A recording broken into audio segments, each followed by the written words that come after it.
রহমান রহিম আল্লাহ তাআলার নামে। তোমরা কখনো যথার্থ নেকি অর্জন করতে পারবে না যতক্ষণ না তোমরা তোমাদের ভালোবাসার জিনিস আল্লাহর পথে ব্যয় করবে। মূলত তোমরা যা কিছুই ব্যয় করো আল্লাহ তাআলা তা জানেন। আজ তোমাদের জন্য যেসব খাবার হালাল করা হয়েছে তা একসময় বনী ইসরায়েলদের জন্য হালাল ছিল, অবশ্য এমন দু একটা জিনিস বাদে যা তাওরাত নাজিল হওয়ার আগেই ইসরায়েল তার নিজের উপর হারাম করে রেখেছিল। তুমি বলো, সন্দেহ থাকলে যাও, তোমরা গিয়ে তাওরাত নিয়ে এসো এবং তা পড়ে শোনাও, যদি তোমরা তোমাদের দাবির ব্যাপারে সত্যবাদী হও। যারা এর পরেও আল্লাহর উপর মিথ্যা আরোপ করে নিঃসন্দেহে তারা বড় জালেম। তুমি বলো, আল্লাহ তাআলা সত্য কথা বলেছেন, অতএব তোমরা সবাই নিষ্ঠার সাথে ইব্রাহিমের মতাদর্শ অনুসরণ করো। আর ইব্রাহিম কখনো আল্লাহর সাথে অংশীবাদীদের দলে শামিল ছিল না। নিশ্চয়ই গোটা মানব জাতির জন্য সর্বপ্রথম যে ঘরটি বানিয়ে রাখা হয়েছিল তা ছিল বাক্কায় তথা মক্কা নগরীতে। এ ঘরকে কল্যাণ, মঙ্গলময় এবং মানবকুলের দিশারি হিসেবেই বানানো হয়েছিল। এখানে রয়েছে আল্লাহ তাআলার সুস্পষ্ট নিদর্শন সমূহ। আরো রয়েছে সেই স্থান যেখানে ইব্রাহিম দাঁড়িয়েছিল।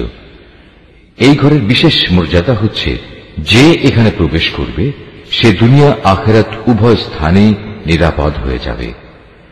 দ্বিতীয় মর্যাদা হচ্ছে, মানব জাতির উপর আল্লাহর জন্য এই দায়িত্ব দেয়া হয়েছে যে যে ব্যক্তিরই এ ঘর পর্যন্ত পৌঁছার সামর্থ্য থাকবে সে যেন এই ঘরের হজ আদায় করে।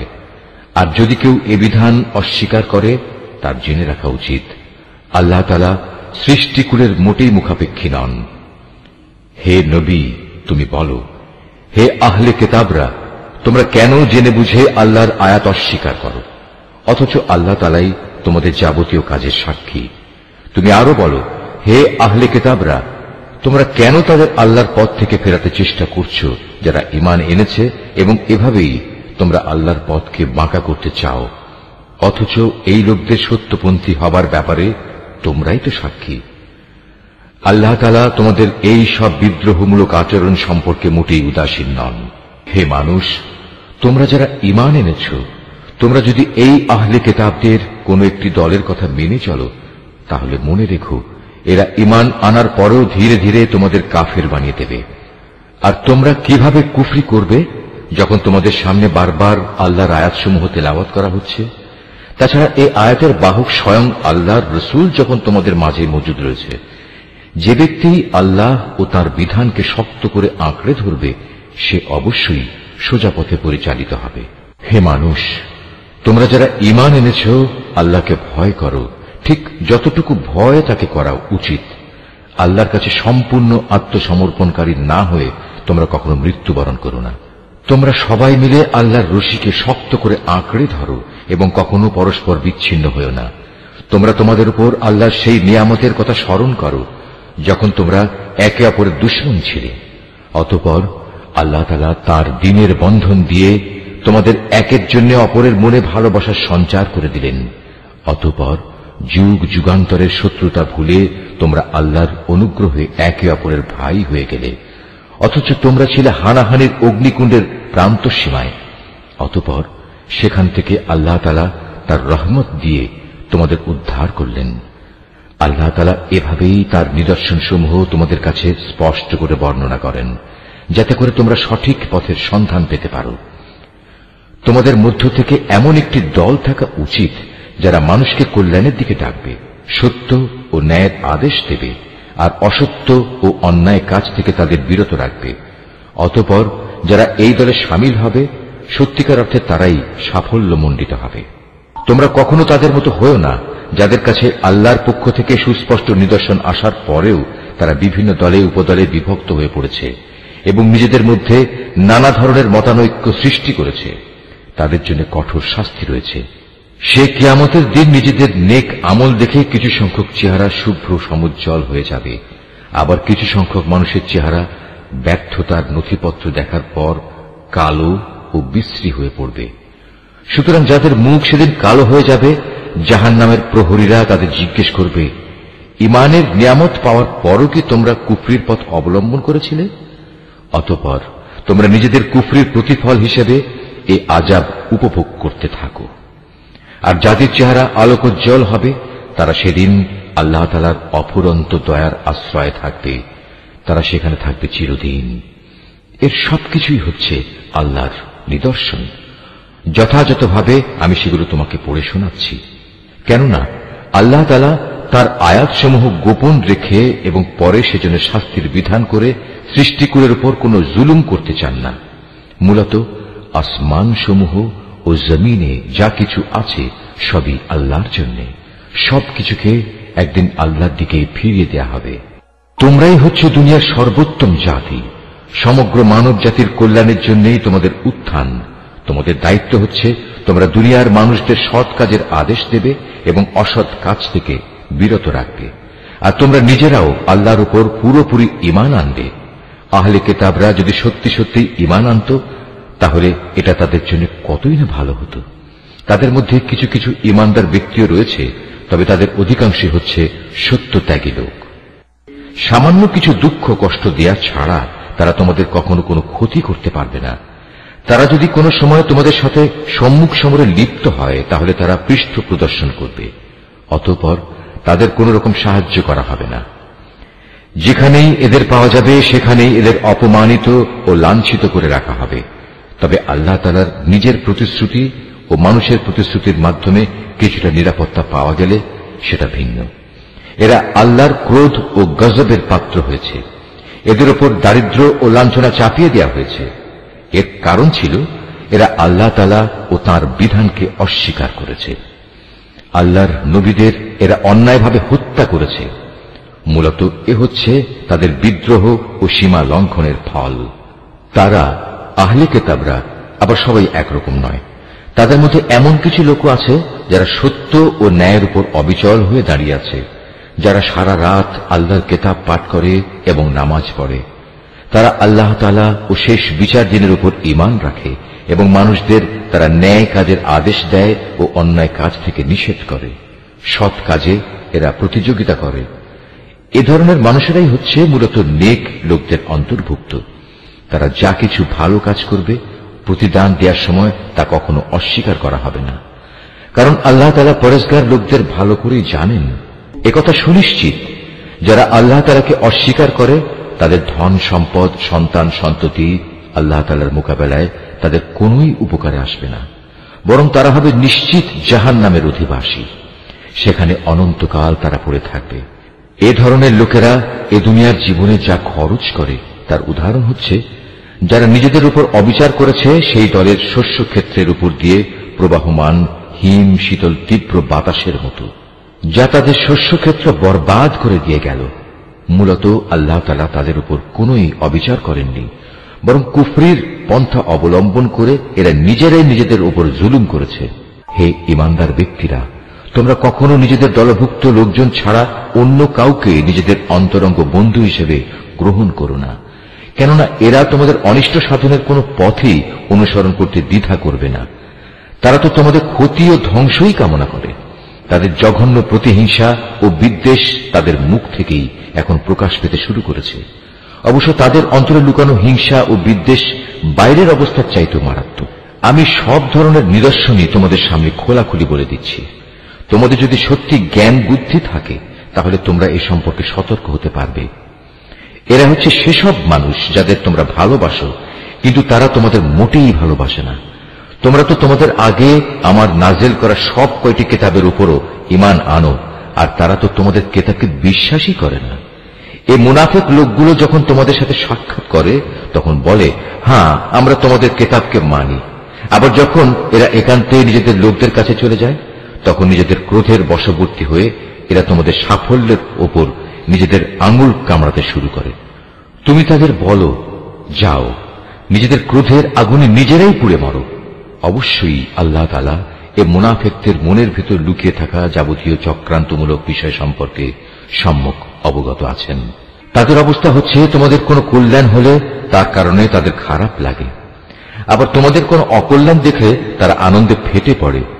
এ প্রতিকূল অবস্থায় যদি তোমরা ধৈর্য ধারণ করতে পারো এবং নিজেরা সাবধান হয়ে চলতে পারো তাহলে তাদের চক্রান্ত ও ষড়যন্ত্র তোমাদের কিছুই ক্ষতি করতে পারবে না। তাদের যাবতীয় কর্মকাণ্ডই আল্লাহ তাআলা পরিবেষ্টন করে আছেন। হে নবী, স্মরণ করো যখন তুমি খুব ভোর বেলায় তোমার আপনজনের কাছ থেকে বিদায় নিয়ে মোমেনদের যুদ্ধের ঘাঁটি সমূহে মোতায়েন করছিলে। তখন তুমি জানতে আল্লাহ তাআলা সবকিছু শোনেন এবং তার বান্দাদের তিনি ভালো করেই জানেন। বিশেষ করে সেই নাজুক পরিস্থিতিতে যখন তোমাদের দুটো দল মনোবল হারিয়ে ফেলার উপক্রম করে ফেলেছিল, তখন আল্লাহ তাআলাই তাদের উভয় দলের সেই ভগ্ন মনোবল জোড়া লাগাবার কাজে অভিভাবক হিসেবে মজুদ ছিলেন। আর আল্লাহর উপর যারা ঈমান আনে তাদের তো সর্বাবস্থায় তার উপরই ভরসা করা উচিত। এই ভরসা করার কারণেই বদরের যুদ্ধে আল্লাহ তাআলা তোমাদের বিজয় ও সাহায্য দান করেছিলেন। অথচ তোমরা জানো তোমরা কত দুর্বল ছিলে। অতএব আল্লাহকে ভয় করো। আশা করা যায় তোমরা আল্লাহর কৃতজ্ঞতা আদায় করতে সক্ষম হবে। সে মুহূর্তের কথাও স্মরণ করো যখন তুমি মুমিনদের বলেছিলে, যুদ্ধে বিজয় লাভ করার জন্য তোমাদের মালিক যদি আসমান থেকে 3000 ফেরেশতা পাঠিয়ে তোমাদের সাহায্য করেন, তাহলে তোমাদের বিজয়ের জন্য তা কি যথেষ্ট হবে না? অবশ্যই তোমরা যদি ধৈর্য ধারণ করো এবং শয়তানের চক্রান্ত থেকে বেঁচে থাকতে পারো। এ অবস্থায় তারা শত্রু বাহিনী যদি তোমাদের উপর দ্রুত গতিতে আক্রমণ করে বসে, তাহলে তোমাদের মালিক প্রয়োজনে 5000 চিহ্নিত ফেরেশতা দিয়েও তোমাদের সাহায্য করবেন। আসলে এই সংখ্যাটা বলে আল্লাহ তাআলা তোমাদের জন্য একটি সুসংবাদ দিয়েছেন। নতুবা বিজয়ের জন্য তো তিনি একাই যথেষ্ট। আল্লাহ তাআলা চেয়েছেন যেন এর ফলে তোমাদের মন কিছুটা প্রশান্ত ও আশ্বস্ত হতে পারে। আর সাহায্য ও বিজয় তা তো পরাক্রান্ত প্রজ্ঞাময় আল্লাহ তাআলার পক্ষ থেকেই আসে। তিনিই সর্বজ্ঞ। আল্লাহ তাআলা এর দ্বারা কাফেরদের এক দলকে নিশ্চিহ্ন করে দিতে চান, অথবা তাদের একাংশকে তিনি এর মাধ্যমে লাঞ্ছিত করে দিতে চান, যেন তারা ব্যর্থ হয়ে যুদ্ধের ময়দান থেকে ফিরে যায়।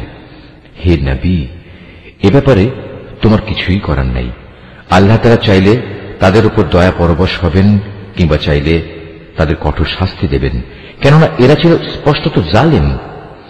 আসমান সমূহ ও জমিনে যা কিছু আছে তার সব হচ্ছে আল্লাহ তাআলার। তিনি যাকে ইচ্ছা ক্ষমা করে দেবেন, যাকে ইচ্ছা শাস্তি দেবেন।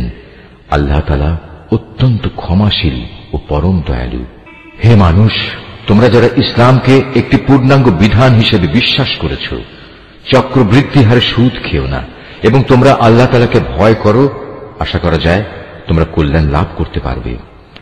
জাহান্নামের আগুনকে তোমরা ভয় করো, যা তৈরি করে রাখা হয়েছে তাদের জন্য যারা একে অস্বীকার করেছে।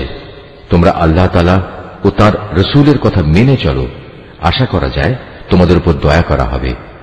তোমরা তোমাদের মালিকের পক্ষ থেকে ক্ষমা পাওয়ার কাজে প্রতিযোগিতা করো, আর সেই জান্নাতের জন্যও প্রতিযোগিতা করো যার প্রশস্ততা আকাশ ও পৃথিবী সমান। আর এই বিশাল জান্নাত প্রস্তুত করে রাখা হয়েছে সেসব ভাগ্যবান লোকদের জন্য যারা আল্লাহকে ভয় করে, সচ্ছল হোক কিংবা অসচ্ছল, সর্বাবস্থায় যারা আল্লাহর পথে নিজেদের ধন সম্পদ ব্যয় করে, যারা নিজেদের ক্রোধ সংবরণ করে এবং মানুষের অপরাধ সমূহ যারা ক্ষমা করে দেয়। আসলে ভালো মানুষদের আল্লাহ তাআলা হামেশাই ভালোবাসেন। ভালো মানুষ হচ্ছে তারা যারা কখনো কোনো অশ্লীল কাজ করে ফেললে কিংবা এর দ্বারা নিজেদের উপর নিজেরা জুলুম করে বসলে সাথে সাথেই আল্লাহকে স্মরণ করে এবং গুনাহের জন্য আল্লাহর ক্ষমা প্রার্থনা করে। কেননা আল্লাহ তাআলা ছাড়া আর কে আছে যে তাদের গুনাহ মাফ করে দিতে পারে? তদুপরি এরা জেনে বুঝে নিজেদের গুনার উপর অটল হয়েও বসে থাকে না। এই সে বৈশিষ্ট্যমণ্ডিত মানুষগুলো, মালিকের পক্ষ থেকে তাদের প্রতিদান হবে আল্লাহ তাআলা তাদের ক্ষমা করে দেবেন, আর তাদের এমন এক জান্নাত দেবেন যার তলদেশ দিয়ে ঝর্ণাধারা বইতে থাকবে। এই জান্নাতে নেককার লোকেরা অনন্তকাল ধরে অবস্থান করবে। সৎ কর্মশীল ব্যক্তিদের জন্য আল্লাহর পক্ষ থেকে কত সুন্দর প্রতিদানের ব্যবস্থা রাখা হয়েছে। তোমাদের আগেও বহু জাতির বহু উদাহরণ ছিল যা এখন অতীত হয়ে গেছে। সুতরাং এদের পরিণতি দেখার জন্য তোমরা পৃথিবীতে ঘুরে বেড়াও এবং দেখো আল্লাহ তাআলা ও তাঁর বিধান মিথ্যা প্রতিপন্নকারীদের পরিণতি কি হয়েছিল। বস্তুত এটি হচ্ছে মানব জাতির জন্য একটি সুস্পষ্ট ব্যাখ্যা, এবং আল্লাহ তাআলাকে যারা ভয় করে এটি তাদের জন্যও একটি সুস্পষ্ট পথ নির্দেশ ও সদুপদেশ বই কিছুই নয়। তোমরা হতোদ্যম হও না, চিন্তিত হও না। তোমরা যদি সত্যিকার অর্থে ঈমানদার হও তাহলে তোমরাই বিজয়ী হবে। তোমাদের উপর যদি কোনো সাময়িক আঘাত আসে এতে মনক্ষুণ্ণ হবার কি আছে? এ ধরনের আঘাত তো তাদের উপরও এসেছে। আর এভাবেই আমি মানুষের মাঝে তাদের উত্থান পতনের দিনগুলো পালাক্রমে অদল বদল করাতে থাকি, যাতে করে আল্লাহ তাআলা এ কথাটা জেনে নিতে পারেন যে কে সত্যিকার অর্থে আল্লাহর উপর ঈমান রাখে, এবং এর মাধ্যমে তোমাদের মাঝখান থেকে কিছু শহীদও আল্লাহ তাআলা তুলে নিতে চান। মূলত আল্লাহ তাআলা কখনো জালেমদের পছন্দ করেন না। এর মাধ্যমে তিনি মূলত ঈমানদার বান্দাদের পরিশুদ্ধ করে কাফেরদের নাস্তানাবুদ করে দিতে চান। তোমরা কি মনে করো তোমরা এমনি এমনি বেহেশতে প্রবেশ করে যাবে? অথচ আল্লাহ তাআলা পরীক্ষার মাধ্যমে একথা জেনে নেবেন না যে কে তার পথে জিহাদ করতে প্রস্তুত হয়েছে এবং কে এ বিপদে কঠোর ধৈর্য ধারণ করতে পেরেছে? তোমরা মৃত্যুর মুখোমুখি হওয়ার আগে থেকেই তা কামনা করছিলে, আর এখন তো দেখতে পাচ্ছ তোমরা নিজেদের চর্ম চোখে। মুহাম্মদ একজন রসূল ছাড়া অতিরিক্ত কিছুই নয়। তার আগেও বহু রসূল গত হয়ে গেছে, তারা সবাই মৃত্যু মুখে পতিত হয়েছে। তাই সে যদি আজ মরে যায় অথবা তাকে যদি কেউ মেরে ফেলে, তাহলে তোমরা কি তার আনিত হেদায়েত থেকে মুখ ফিরিয়ে নেবে? আর যে ব্যক্তি এ থেকে মুখ ফিরিয়ে নেয় সে কখনো আল্লাহর দ্বীনের কোন রকম ক্ষতি সাধন করতে পারবে না। আল্লাহ তাআলা অচিরেই কৃতজ্ঞ বান্দাদের প্রতিফল দান করবেন। কোন প্রাণী আল্লাহর সিদ্ধান্ত ও অনুমতি ছাড়া মরবে না। আল্লাহ তাআলার কাছে প্রত্যেকটি প্রাণীরই মৃত্যুর দিনক্ষণ সুনির্দিষ্ট হয়ে আছে। এর পরেও যে ব্যক্তি পার্থিব পুরস্কারের প্রত্যাশা করে, আমি তাকে এ দুনিয়াতেই তার কিছু অংশ দান করব। আর যে ব্যক্তি আখিরাতের পুরস্কারের ইচ্ছা পোষণ করবে, আমি তাকে সে চিরন্তন পাওনা থেকেই এর প্রতিফলন দান করব, এবং অচিরেই আমি আমার প্রতি কৃতজ্ঞদের যথার্থ প্রতিফল দান করব। আল্লাহর আরো অনেক নবী এখানে এসেছিল, যুদ্ধ করেছে আল্লাহর পথে। তার সাথে আরো যুদ্ধ করেছে অনেক সাধক ও জ্ঞানবান ব্যক্তি। আল্লাহর পথে তাদের উপর যত বিপদ মুসিবতি এসেছে তাতে কোনোদিনই তারা হতাশ হয়ে পড়েনি, তারা দুর্বলও হয়নি, বাতিলের সামনে তারা মাথাও নত করেনি। এ ধরনের ধৈর্যশীল ব্যক্তিদেরই আল্লাহ তাআলা ভালোবাসেন। তাদের মুখে এছাড়া অন্য কথা ছিল না যে তারা বলেছিল, হে আমাদের মালিক, তুমি আমাদের যাবতীয় গুনাহখাতা মাফ করে দাও, আমাদের কাজকর্মের সব বাড়াবাড়ি তুমি ক্ষমা করে দাও, এবং বাতিলের মোকাবেলায় তুমি আমাদের কদম মজবুত রাখো। হক ও বাতিলের সম্মুখ সমরে কাফেরদের উপর তুমি আমাদের বিজয় দাও। অতঃপর আল্লাহ তাআলা এই নেক বান্দাদের দুনিয়ার জীবনেই ভালো প্রতিফল দিয়েছেন, এবং পরকালীন জীবনেও তিনি তাদের জন্য উত্তম পুরস্কার দিয়েছেন। আল্লাহ তাআলা নেককার বান্দাদের ভালোবাসেন। হে মানুষ, তোমরা যারা আল্লাহর উপর ঈমান এনেছ, তোমরা যদি কথায় কথায় এই কাফেরদের অনুসরণ করতে শুরু করো, তাহলে এরা তোমাদের ঈমান পূর্ববর্তী জাহেলিয়াতের অবস্থায় ফিরিয়ে নিয়ে যাবে। ফলে তোমরা নিদারুণভাবে ক্ষতিগ্রস্ত হয়ে পড়বে। আল্লাহ তাআলাই হচ্ছেন তোমাদের একমাত্র রক্ষক ও অভিভাবক, এবং তিনিই হচ্ছেন তোমাদের উত্তম সাহায্যকারী। অচিরেই আমি এ কাফেরদের অন্তরে ভীতি সঞ্চার করে দেব, কারণ তারা আল্লাহর সাথে অন্যদের শরীক বানিয়ে তাদের অনুসরণ করেছে, অথচ তাদের এই কাজের সপক্ষে আল্লাহ তাআলা কোন দলিল প্রমাণ তাদের কাছে পাঠাননি। এদের শেষ গন্তব্যস্থল হচ্ছে জাহান্নামের আগুন। জালেমদের বাসস্থান এই জাহান্নাম কত নিকৃষ্ট! ওহদের ময়দানে আল্লাহ তাআলা তোমাদের যে সাহায্য দেওয়ার প্রতিশ্রুতি দিয়েছিলেন তা তিনি পালন করেছেন। যুদ্ধের প্রথম দিকে তোমরা আল্লাহর অনুমতি ও সাহায্য নিয়ে তাদের নির্মূল করে যাচ্ছিলে। পরে যখন তোমরা সাহস ও মনোবল হারিয়ে ফেললে এবং আল্লাহর রসুলের বিশেষ একটি আদেশ পালনের ব্যাপারে মতপার্থক্য শুরু করে দিলে, এমনকি আল্লাহর রসুল যখন তোমাদের ভালোবাসার সেই জিনিস তথা আসন্ন বিজয় দেখিয়ে দিলেন, তারপরেও তোমরা তার কথা অমান্য করে তার বলে দেওয়া স্থান ছেড়ে চলে গেলে। তোমাদের কিছু লোক ঠিক তখন বৈষয়িক ফায়দা হাসিলে ব্যস্ত হয়ে পড়ল। তখনও তোমাদের কিছু লোক পরকালের কল্যাণী চাইতে থাকল। অতঃপর আল্লাহ তাআলা এর দ্বারা তোমাদের ঈমানের পরীক্ষা নিতে চাইলেন এবং তা থেকে তোমাদের অন্যদিকে ফিরিয়ে দিলেন। অতঃপর আল্লাহ তাআলা তোমাদের মাফ করে দিলেন। আল্লাহ তাআলা হামেশাই ঈমানদারদের উপর দয়াবান। উহুদের সম্মুখ সমরে বিপর্যয় দেখে তোমরা যখন ময়দান ছেড়ে পাহাড়ের উপরের দিকে উঠে যাচ্ছিলে এবং তোমরা তোমাদের কোন লোকের প্রতি লক্ষ্য রাখছিলে না, অথচ আল্লাহর রসুল তোমাদের তখনও পেছন থেকে ডাকছিল, কিন্তু তোমরা শুনলে না। তাই আল্লাহ তাআলা তোমাদের দুঃখের পর দুঃখ দিলেন, যেন তোমাদের কাছ থেকে যা হারিয়ে গেছে এবং যা কিছু বিপদ তোমাদের উপর পতিত হয়েছে, এর কোনোটার ব্যাপারে তোমরা উদ্বিগ্ন ও মর্মাহত না হও। আল্লাহ তাআলা তোমাদের সব ধরনের কর্মকাণ্ড সম্পর্কেই ওয়াকিবহাল রয়েছেন।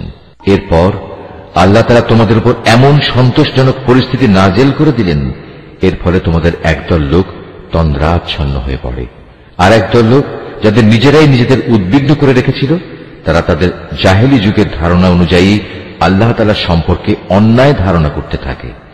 এক পর্যায়ে তারা এও বলতে শুরু করে, যুদ্ধ পরিচালনার কাজে কি আমাদের কোনো ভূমিকা আছে? হে নবী, তুমি তাদের বলো, এ ব্যাপারে আমারও কোনো ভূমিকা নেই। ক্ষমতা ও কর্তৃত্বের সবটুকু আল্লাহর হাতে।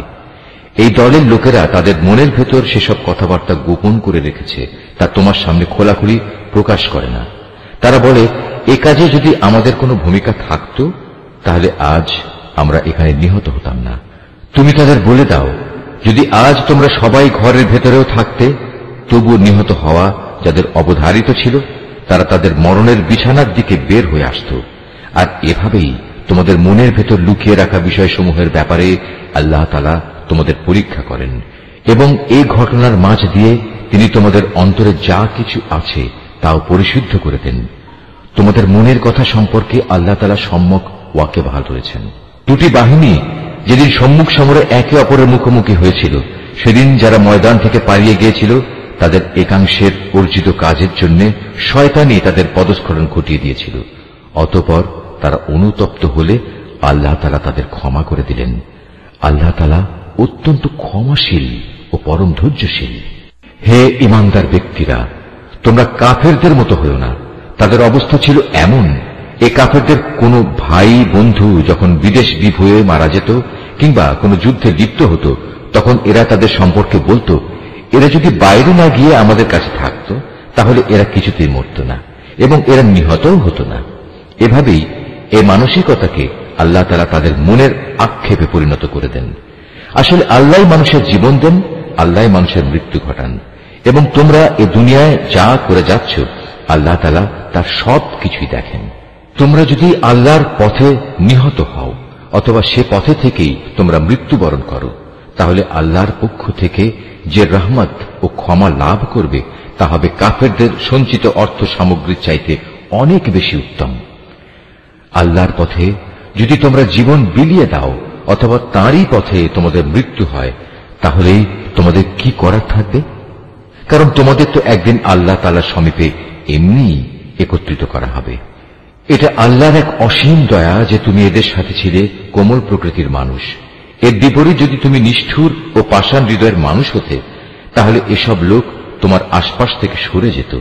অতএব তুমি এদের অপরাধসমূহ মাফ করে দাও, এদের জন্য আল্লাহর কাছে ক্ষমা প্রার্থনা করো এবং কাজকর্মের ব্যাপারে এদের সাথে পরামর্শ করো। অতঃপর সে পরামর্শের ভিত্তিতে সংকল্প একবার যখন নিয়ে নেবে, তখন তার সফলতার জন্য আল্লাহর উপর ভরসা করো। আল্লাহ তাআলা তার উপর নির্ভরশীল মানুষদের ভালোবাসেন। যদি আল্লাহ তাআলা তোমাদের সাহায্য করেন, তাহলে কোনো শক্তি তোমাদের পরাজিত করতে পারবে না। আর তিনি যদি তোমাদের পরিত্যাগ করেন, তাহলে এখানে এমন কোন শক্তি আছে যে অতঃপর তোমাদের কোন রকম সাহায্য করতে পারে? কাজেই আল্লাহর উপর যারা ঈমান আনে, তাদের আল্লাহর উপরই ভরসা করা উচিত। কোন নবীর পক্ষে কোন বস্তুর খেয়ানত করা সম্ভবই নয়। হ্যাঁ, মানুষের মধ্যে কেউ যদি কিছু খেয়ানত করে, তাহলে কিয়ামতের দিন সে ব্যক্তিকে তার খেয়ানতের সে বস্তু সহ আল্লাহর দরবারে হাজির হতে হবে। অতঃপর প্রত্যেককেই তার অর্জিত ভালো মন্দের পাওনা সঠিকভাবে আদায় করে দেয়া হবে। সেদিন তাদের কারো ওপর অবিচার করা হবে না। যে ব্যক্তি আল্লাহর সন্তুষ্টির পথ অনুসরণ করে, তার সাথে কিভাবে সে ব্যক্তির তুলনা করা যায়? যে আল্লাহর বিরোধী পথে চলে শুধু তার ক্রোধই অর্জন করেছে, তার এমন ব্যক্তির জন্য জাহান্নামের আগুন হবে একমাত্র বাসস্থান, আর তা হবে সত্যিই একটি নিকৃষ্ট আশ্রয়স্থল। এরা নিজ নিজ আমল অনুযায়ী আল্লাহর কাছে বিভিন্ন স্তরে বিভক্ত হবে। আল্লাহ তাআলা এদের সব ধরনের কার্যকলাপের উপর সজাগ দৃষ্টি রাখেন। আল্লাহ তাআলা অবশ্যই তাঁর ঈমানদার বান্দাদের উপর এই অনুগ্রহ করেছেন যে তিনি তাদের মাঝ থেকে একজন ব্যক্তিকে রসুল করে পাঠিয়েছেন, যে তাদের কাছে আল্লাহর কিতাবের আয়াতসমূহ পড়ে শোনায় এবং সে অনুযায়ী সে তাদের জীবনকে পরিশুদ্ধ করে। সর্বোপরি সে নবী তাদের আল্লাহর কিতাব ও তাঁর গ্রন্থলব্ধ জ্ঞান বিজ্ঞান শিক্ষা দেয়, অথচ এরা সবাই ইতিপূর্বে স্পষ্ট ভ্রান্তিতে নিমজ্জিত ছিল। যখনই তোমাদের উপর ওহদ যুদ্ধের বিপদ নেমে এলো, তখনই তোমরা বলতে শুরু করলে, পরাজয়ের এই বিপদ কিভাবে এলো, কার দোষে এলো? অথচ বদরের যুদ্ধে এর চাইতে দ্বিগুণ পরাজয়ের বিপদ তো তোমরাই তাদের ঘটিয়েছিলে। হে নবী, তুমি বলো, এটা এসেছে তোমাদের নিজেদের কারণেই। আল্লাহ তাআলা সর্ববিষয়ের উপর অসীম ক্ষমতায় ক্ষমতাবান। ওহদের ময়দানে দুদলের সম্মুখ লড়াইয়ের দিনে যে সাময়িক বিপর্যয় তোমাদের উপর এসেছিল, তা এসেছে আল্লাহর ইচ্ছায়। এই বিপর্যয় দিয়ে আল্লাহ তাআলা এ কথাটা জেনে নিতে চান কারা তাঁর উপর সঠিক অর্থে ঈমান এনেছে। এর মাধ্যমে তাদের পরিচয় তিনি জেনে নেবেন। যারা এই চরম মুহূর্তে মুনাফিকি করেছে, এ মুনাফিকদের যখন বলা হয়েছিল যে সবাই একসাথে আল্লাহর পথে লড়াই করো, অথবা কমপক্ষে নিজেদের শহরের প্রতিরক্ষাটুকু তোমরা করো, তখনও তারা বলল, যদি আমরা জানতাম আজ সত্যি সত্যি যুদ্ধ হবে, তাহলে অবশ্যই আমরা তোমাদের অনুসরণ করতাম। এ সময় তারা ঈমানের চাইতে কুফরিরই বেশি কাছাকাছি অবস্থান করছিল। এরা মুখে এমন সব কথা বলে যা তাদের অন্তরে নেই, আর এরা যা কিছু গোপন করে আল্লাহ তাআলা তা সম্যক অবগত আছেন। এরা হচ্ছে সেসব মুনাফিক যারা যুদ্ধে শরীক না হয়ে ঘরে বসে থাকত এবং ভাইদের সম্পর্কে বলল, তারা যদি তাদের মতো ঘরে বসে থাকত এবং তাদের কথা শুনত, তাহলে তারা আজ এভাবে মারা পড়ত না। হে নবী, তুমি এই মুনাফিকদের বলো, যদি তোমরা সত্যবাদী হও তাহলে তোমাদের থেকে মৃত্যু সরিয়ে দাও। যারা আল্লাহর পথে নিহত হয়েছে তাদের তোমরা কোনো অবস্থাতেই মৃত বলো না, তারা তো জীবিত। তাদের মালিকের পক্ষ থেকে জীবিত লোকদের মতোই তাদের রিজিক দেয়া হচ্ছে। আল্লাহ তাআলা নিজ অনুগ্রহ দিয়ে তাদের যা কিছু দান করেছেন তাতেই তারা পরিতৃপ্ত। এবং যারা এখনো তাদের পেছনে রয়ে গেছে, যারা এখনো তাদের সাথে মিলিত হতে পারেনি, তাদের ব্যাপারেও এরা খুশি, কেননা এমন ধরনের লোকদের জন্য এখানে কোনো ভয় নেই এবং তারা সেদিন উৎকণ্ঠিতও হবে না। এ ভাগ্যবান মানুষরা আল্লাহর পক্ষ থেকে অফুরন্ত নিয়ামত ও অনুগ্রহে উৎফুল্ল আনন্দিত হয়, কারণ আল্লাহ তাআলা ঈমানদার বান্দাদের পাওনা কখনো বিনষ্ট করেন না। ওহুদের এত বড় আঘাত আসার পরেও যারা আবার আল্লাহ তাআলা ও তার রসুলের ডাকে সাড়া দিয়েছে এবং তাদের মধ্যে আরো যারা নেক কাজ করেছে, সর্বোপরি সর্বদা যারা আল্লাহকে ভয় করে চলেছে, এদের সবার জন্য রয়েছে মহাপুরস্কার। যাদের মানুষেরা যখন বলল, তোমাদের বিরুদ্ধে কাফেরদের এক বিশাল বাহিনী জামায়াত হয়েছে, অতএব তোমরা তাদের ভয় করো, এই বিষয়টাই যারা যথার্থ ঈমানদার তাদের ঈমান আরো বাড়িয়ে দিল। তারা বলল, আল্লাহ তাআলাই আমাদের জন্য যথেষ্ট এবং তিনিই হলেন উত্তম কর্মবিধায়ক। অতঃপর আল্লাহর নিয়ামত ও অনুগ্রহ নিয়ে এরা এমন ভাবে ফিরে এলো যে কোনো প্রকার অনিদের স্পর্শ করতে পারল না। এরা আল্লাহর সন্তুষ্টির পথই অনুসরণ করল। বস্তুত আল্লাহ তাআলা মহা অনুগ্রহশীল। এই হচ্ছে তোমাদের প্ররোচনা দানকারী শয়তান। তারা শত্রুপক্ষের অতিরঞ্জিত শক্তির কথা বলে তাদের আপনজনদের ভয় দেখাচ্ছিল। তোমরা কোনো অবস্থায় তাদের এ হুমকিকে ভয় করবে না, বরং আমাকেই ভয় করো যদি তোমরা সত্যিকার অর্থে ঈমানদার হও। হে নবী, যারা দ্রুত গতিতে কুফরির পথে এগিয়ে যাচ্ছে তাদের কর্মকাণ্ড যেন তোমাকে চিন্তান্বিত না করে। তারা কখনো আল্লাহর বিন্দুমাত্র কোনো ক্ষতি সাধন করতে পারবে না। মূলত আল্লাহ তাআলা এদের জন্য পরকালে পুরস্কারের কোনো অংশই রাখতে চান না। তাদের জন্য অবশ্যই কঠিন আযাব রয়েছে। যারা ঈমানের বদলে কুফরি খরিদ করে নিয়েছে তারা আল্লাহর কোনোই ক্ষতি করতে পারবে না। এদের জন্য মর্মান্তিক শাস্তির বিধান রয়েছে। কাফেররা যেন এটা কখনো মনে করে না যে আমি যে তাদের ঢিল দিয়ে রেখেছি এটা তাদের জন্য কল্যাণকর হবে। আসলে আমি তো তাদের অবকাশ দিচ্ছি যেন তারা তাদের গুনাহ বোঝা আরো বাড়িয়ে নিতে পারে। আর তোমাদের মধ্যে তাদের জন্য প্রস্তুত রয়েছে লাঞ্ছনাদায়ক আযাব। আল্লাহ তাআলা কখনো তার ঈমানদার বান্দাদের তোমরা বর্তমানে যে ভালো মন্দে মিশানো অবস্থার উপর আছো এর উপর ছেড়ে দিতে চান না, যতক্ষণ না তিনি সৎ লোকদের অসৎ লোকদের থেকে আলাদা করে দেবেন। একইভাবে এটা আল্লাহ তাআলার কাজ নয় যে তিনি তোমাদের অদৃশ্য জগতের খোঁজ খবরের উপর কিছু অবহিত করবেন। তবে আল্লাহ তাআলা তার রসুলদের মাঝ থেকে যাকে চান তাকে বিশেষ কোনো কাজের জন্য বাছাই করে নেন। অতঃপর তোমরা আল্লাহ তাআলা ও তার রসুলদের উপর বিশ্বাস স্থাপন করো। তোমরা যদি আল্লাহর উপর যথাযথভাবে ঈমান আনো এবং নিজেরা সাবধান হয়ে চলতে পারো, তাহলে তোমাদের জন্য মহা পুরস্কার রয়েছে। আল্লাহ তাআলা নিজের অনুগ্রহ দিয়ে তাদের যে প্রাচুর্য দিয়েছেন, যারা তা আল্লাহর পথে ব্যয় করতে কার্পণ্য করে, তারা যেন কখনো এটা মনে না করে এটা তাদের জন্য কোনো কল্যাণকর কিছু হবে না। আসলে এই কৃপণতা তাদের জন্য খুবই অকল্যাণকর। কার্পণ্য করে তারা যা জমা করেছে, অচিরেই কিয়ামতের দিন তা দিয়ে তাদের গলায় বেড়ি পরিয়ে দেওয়া হবে। আসমান সমূহ ও জমিনের উত্তরাধিকার তো আল্লাহ তাআলার, আর তোমাদের প্রতিটি কার্যকলাপ সম্পর্কে আল্লাহ তাআলা বিশেষভাবে অবগত রয়েছেন।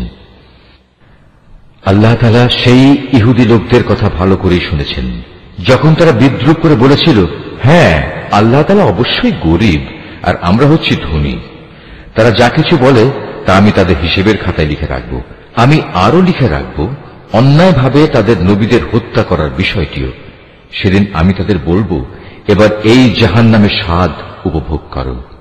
এ আযাব হচ্ছে তোমাদের নিজেদেরই হাতের কামাই, যা তোমরা আগেই এখানে পাঠিয়েছ। আল্লাহ তাআলা কখনো তার নিজ বান্দাদের প্রতি অবিচারক নন।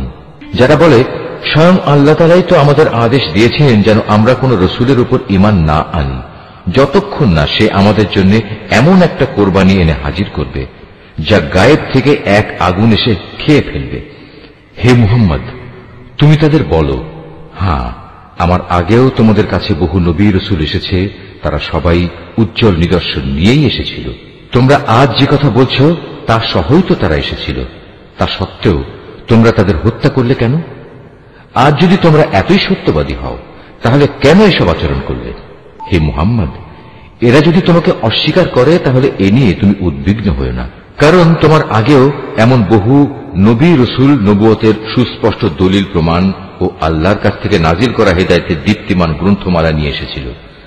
তাদেরও এমনি ভাবেই অস্বীকার করা হয়েছিল। প্রত্যেক প্রাণীকেই মরণের স্বাদ ভোগ করতে হবে। অতঃপর তোমাদের জীবনভর কামাইয়ের প্রতিফল কিয়ামতের দিন আদায় করে দেয়া হবে।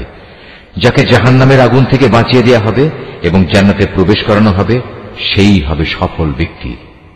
মনে রেখো, এই যে পার্থিব জীবন, তা বাহ্যিক ছলনার মাল সামানা ছাড়া আর কিছুই নয়।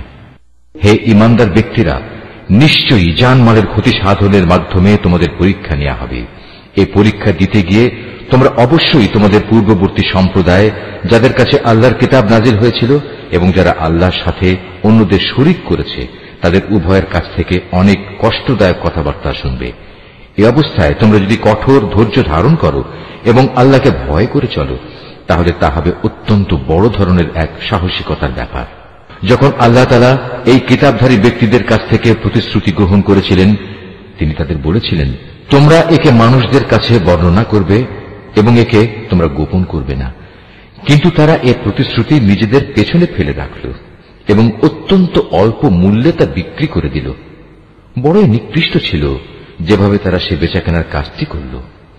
এমন সব লোকদের ব্যাপারে তুমি কখনো ভেবো না, যারা নিজেরা যা করে তাতে আনন্দ প্রকাশ করে, আবার নিজেরা যা কখনো করেনি তার জন্য প্রশংসিত হতে ভালোবাসে। তুমি কখনো ভেবো না যে এরা বুঝি আল্লাহর আযাব থেকে অব্যাহতি পেয়ে গেছে। মূলত এদের জন্য আল্লাহর পক্ষ থেকে যন্ত্রণাদায়ক শাস্তির ব্যবস্থা নির্ধারণ করে রাখা হয়েছে। আসমান সমূহ ও জমিনের সার্বভৌমত্ব এককভাবে আল্লাহর জন্য। আল্লাহ তাআলাই সবকিছুর উপর পূর্ণ ক্ষমতাবান। নিঃসন্দেহে আসমান সমূহ ও জমিনের নিখুঁত সৃষ্টি এবং দিবারাত্রির আবর্তনের মধ্যে জ্ঞানবান লোকদের জন্য প্রচুর নিদর্শন রয়েছে। এই জ্ঞানবান লোক হচ্ছে তারা, যারা দাঁড়িয়ে, বসে এবং শুয়ে সর্বাবস্থায় আল্লাহ তাআলাকে স্মরণ করে এবং আসমান সমূহ ও জমিনের এই সৃষ্টি নৈপুণ্য সম্পর্কে চিন্তা গবেষণা করে এবং স্বতঃস্ফূর্তভাবে তারা বলে ওঠে, হে আমাদের মালিক, সৃষ্টি জগতের কোনো কিছুই তুমি অযথা বানিয়ে রাখোনি, তোমার সত্তা অনেক পবিত্র। অতএব তুমি আমাদের জাহান্নামের কঠিন আযাব থেকে নিষ্কৃতি দাও। হে আমাদের মালিক, যাকেই তুমি জাহান্নামের আগুনে প্রবেশ করাবে, অবশ্যই তাকে তুমি অপমানিত করবে, আর সেই অপমানের দিনে জালেমদের জন্য কোন রকম সাহায্যকারী থাকবে না। হে আমাদের মালিক, আমরা শুনতে পেয়েছি একজন আহ্বানকারী মানুষদের ঈমানের দিকে ডাকছে। সে বলছিল, হে মানুষেরা, তোমরা তোমাদের মালিক আল্লাহর উপর ঈমান আনো। হে মালিক, সেই আহ্বানকারীর কথায় অতঃপর আমরা ঈমান এনেছি। হে আমাদের মালিক, তুমি আমাদের অপরাধসমূহ ক্ষমা করে দাও, হিসাবের খাতা থেকে আমাদের দোষ ত্রুটি ও গুনাহসমূহ মুছে দাও। সর্বশেষে তোমার নেক লোকদের সাথে তুমি আমাদের মৃত্যু দাও। হে আমাদের মালিক, তুমি তোমার নবী রসুলদের মাধ্যমে যেসব পুরস্কারের প্রতিশ্রুতি দিয়েছ তা আমাদের পূর্ণ করে দাও, এবং কিয়ামতের শেষ বিচারের দিন তুমি আমাদের অপমানিত করো না। নিশ্চয়ই তুমি কখনো ওয়াদার বরখেলাপ করো না। অতএব তাদের মালিক এই বলে তাদের আহ্বানে সাড়া দিলেন যে আমি নরনারী নির্বিশেষে তোমাদের কোনো কাজ কখনো বিনষ্ট করব না। আমি সবার কাজের বিনিময় দেব, এবং তোমরা তো একে অপরেরই অংশ।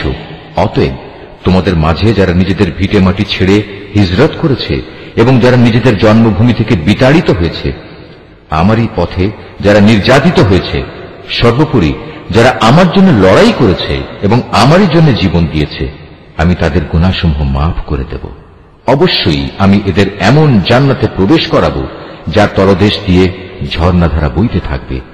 এ হচ্ছে তাদের জন্য আল্লাহ তাআলার পক্ষ থেকে পুরস্কার, আর আল্লাহ তাআলার কাছেই তো রয়েছে উত্তম পুরস্কার।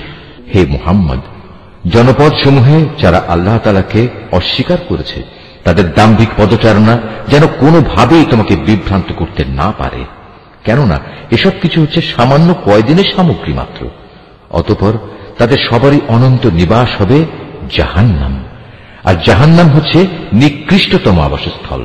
তবে যারা নিজেদের মালিককে ভয় করে চলে তাদের জন্য নির্দিষ্ট হয়ে আছে সুরম্য উদ্যানমালা, যার নিচ দিয়ে প্রবাহিত হবে ঝর্ণাধারা। সেখানে তারা অনাদিকাল থাকবে। এ হবে আল্লাহ তাআলার পক্ষ থেকে তাদের জন্য আতিথেয়তা। আর আল্লাহ তাআলার কাছে যা পুরস্কার সংরক্ষিত আছে তা অবশ্যই নেককার লোকদের জন্য অতি উত্তম জিনিস। ইতিপূর্বে আমি যাদের কাছে কিতাব পাঠিয়েছি সেসব কিতাবধারী লোকদের মাঝে এমন লোক অবশ্যই আছে যারা আল্লাহকে বিশ্বাস করে। তোমাদের এই কিতাবের উপর তারা যেমনি বিশ্বাস করে তেমনি তারা বিশ্বাস করে তাদের উপর প্রেরিত কিতাবের উপরও। এরা আল্লাহর জন্য ভীত সন্ত্রস্ত ও বিনয়ী বান্দা। এরা আল্লাহর আয়াতকে স্বার্থের বিনিময়ে সামান্য মূল্যে বিক্রি করে না। এরাই হচ্ছে সেসব ব্যক্তি যাদের জন্য তাদের মালিকের কাছ থেকে অগাধ পুরস্কার রয়েছে। নিঃসন্দেহে আল্লাহ তাআলা হচ্ছেন দ্রুত হিসাব সম্পন্নকারী। হে মোমেনরা, তোমরা ধৈর্য ধারণ করো, এ কাজে একে অপরের সাথে প্রতিযোগিতা করো, শত্রুর মোকাবেলায় সদা সুদৃঢ় থেকো, একমাত্র আল্লাহকে ভয় করো। এভাবেই আশা করা যায় তোমরা সফল কাম হতে পারবে। সূরা আন-নিসা। রহমান রহিম আল্লাহ তাআলার নামে। তোমরা তোমাদের মালিককে ভয় করো, যিনি তোমাদের একটি মাত্র ব্যক্তি সত্তা থেকে সৃষ্টি করেছেন। অতঃপর তিনি তা থেকে তার জুড়ি পয়দা করেছেন। এরপর তিনি তাদের এই আদি জুড়ি থেকে বহু সংখ্যক নরনারী দুনিয়ায় চারিদিকে ছড়িয়ে দিয়েছেন।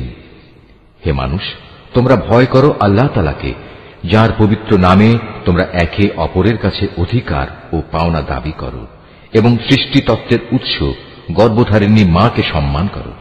অবশ্যই আল্লাহ তাআলা তোমাদের উপর তীক্ষ্ণ দৃষ্টি রেখে চলেছেন। এতিমদের ধন সম্পদ তাদের কাছে দিয়ে দাও। তাদের ভালো জিনিসের সাথে নিজেদের খারাপ জিনিসের বদল করো না।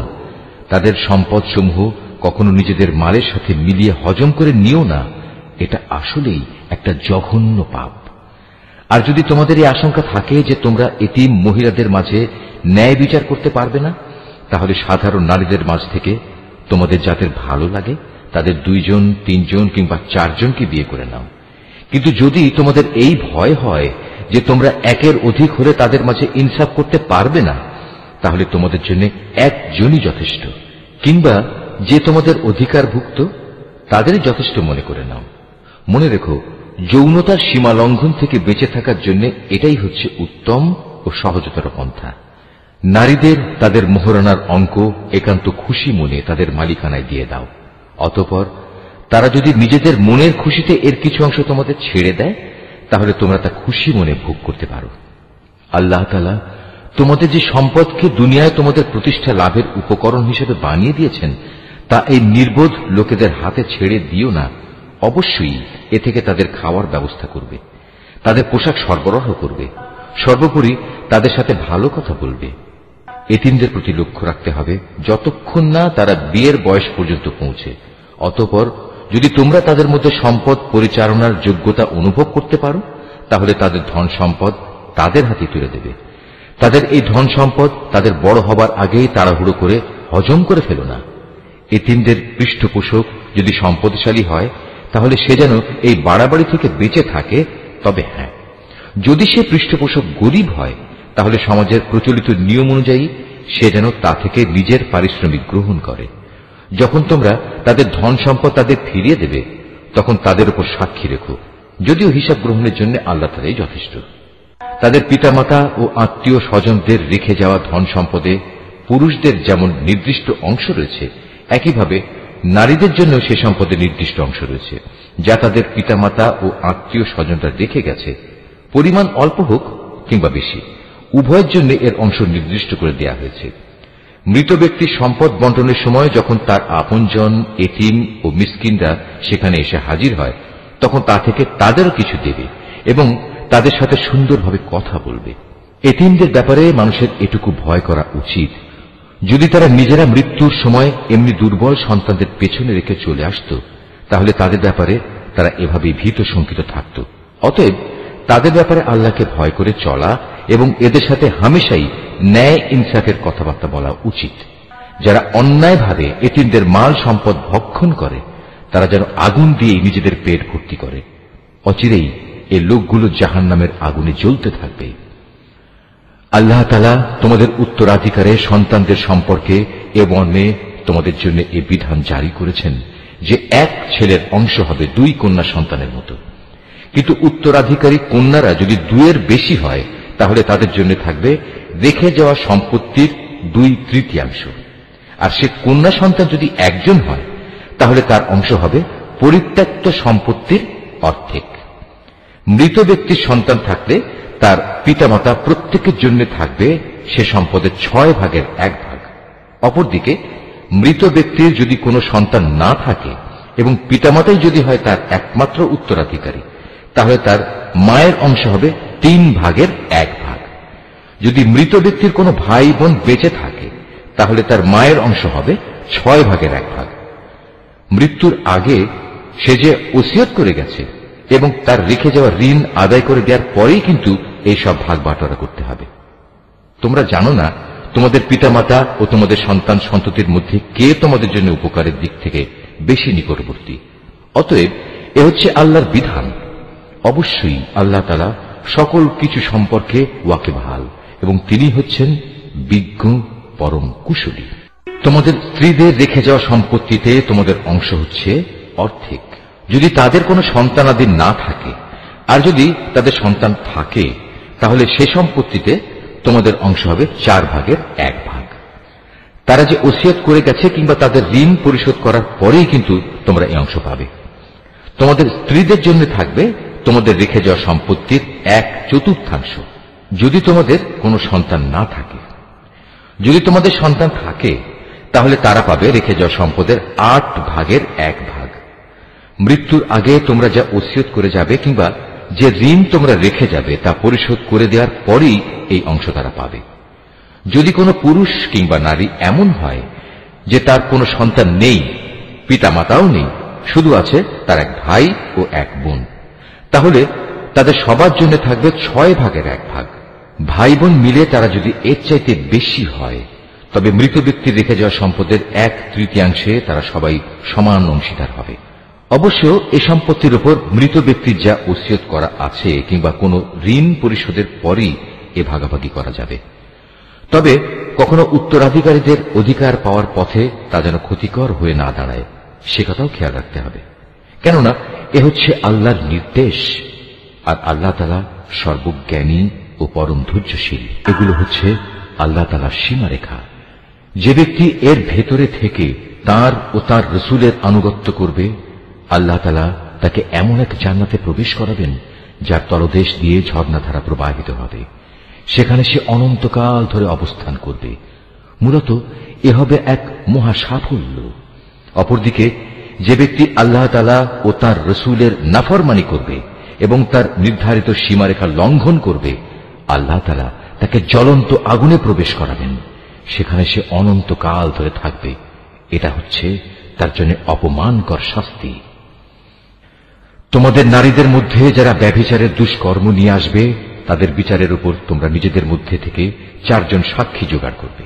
অতঃপর সে 4 জন লোক যদি ইতিবাচক সাক্ষ্য প্রদান করে, তাহলে সে নারীদের তোমরা ঘরের ভেতর অবরুদ্ধ করে রাখবে, যতদিন না মৃত্যু এসে তাদের সমাপ্তি ঘটিয়ে দেয়, অথবা আল্লাহ তাআলা তাদের জন্য অন্য কোনো ব্যবস্থা না করেন। আর তোমাদের মধ্যে যে 2 জন নরনারী এ ব্যভিচারের কাজ করবে, তাদের 2 জনকেই তোমরা শাস্তি দেবে। হ্যাঁ, তারা যদি তওবা করে এবং নিজেদের সংশোধন করে নেয়, তাহলে তাদের শাস্তি দেয়া থেকে তোমরা সরে দাঁড়াও। অবশ্যই আল্লাহ তাআলা তওবা কবুলকারী এবং পরম দয়ালু।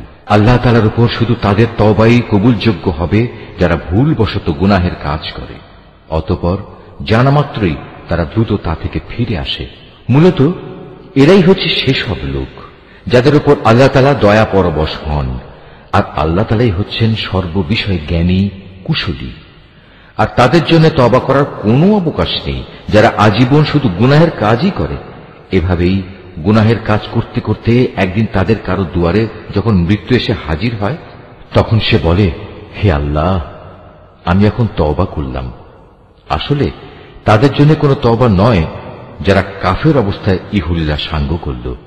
এরা হচ্ছে সেসব লোক যাদের জন্য আমি কঠিন যন্ত্রণাদায়ক আযাবের ব্যবস্থা করে রেখেছি। হে মানুষ, তোমরা যারা ঈমান এনেছ, তোমাদের জন্য কখনো জোর করে বিধবা নারীদের উত্তরাধিকারের পণ্য বানানো বৈধ নয়। বিয়ের সময় মোহর হিসেবে যা তোমরা তাদের দিয়েছ, তার কোনো অংশ তাদের কাছ থেকে নিয়ে নেওয়ার জন্য তোমরা তাদের অযথা আটক করে রেখো না, যতক্ষণ পর্যন্ত তারা প্রকাশ্য কোনো ব্যভিচারের কাজে লিপ্ত না হয়। তাদের সাথে সৎভাবে জীবন যাপন করো। এমনকি তোমরা যদি তাদের পছন্দ নাও করো, এমনও তো হতে পারে যা কিছু তোমরা পছন্দ করো না, তার মধ্যেই আল্লাহ তাআলা তোমাদের জন্য অফুরন্ত কল্যাণ নিহিত রেখে দিয়েছেন। আর যদি তোমরা এক স্ত্রীকে আরেকজন স্ত্রী দ্বারা বদল করার সংকল্প করেই নাও, তাহলে মোহর হিসেবে বিপুল পরিমাণ সোনাদানা দিলেও তার কোনো অংশ তোমরা তার কাছ থেকে ফেরত নিও না। তোমরা কি তাদের উপর মিথ্যা অপবাদ দিয়ে ও সুস্পষ্ট পাপাচার করে তা ফেরত নিতে চাচ্ছ? তোমরা মোহরানার সে অংশটুকু ফেরত নেবেই বা কি করে? অথচ বিভিন্নভাবে তোমরা তো একে অপরের স্বাদ গ্রহণ করেছ। তাছাড়া এর মাধ্যমে তারা তোমাদের কাছ থেকে বিয়ে বন্ধনের পাকাপাকি একটা প্রতিশ্রুতিও আদায় করে নিয়েছিল, যা তোমরা ভেঙে দিয়েছ।